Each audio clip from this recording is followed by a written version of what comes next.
So talk to us about preventative maintenance. What are the risks out there? What does cybercrime look like? Cybercrime is evolving constantly, and it's with AI and everything, it's just becoming more and more challenging to combat it.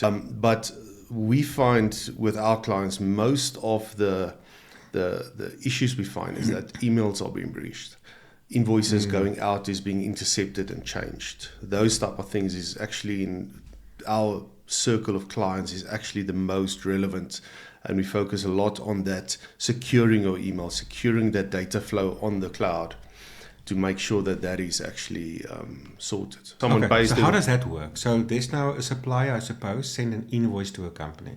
So where does the hacker come in? So it can be breached either at the supplier or at the client's account can be breached, and that email can then be manipulated.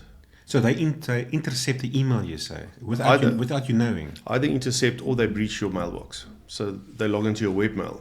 Before you actually get the email on your computer, when it reaches the webmail, and you're sleeping at home, you've got no idea. Exactly. When you get that email the next morning, you just, there's the amount, there's the bank details. So you'll get the invoice, but there's the bank details, but you don't know that somehow on the way from the outbox that side to your inbox, that invoice, the bank account details was altered. Exactly.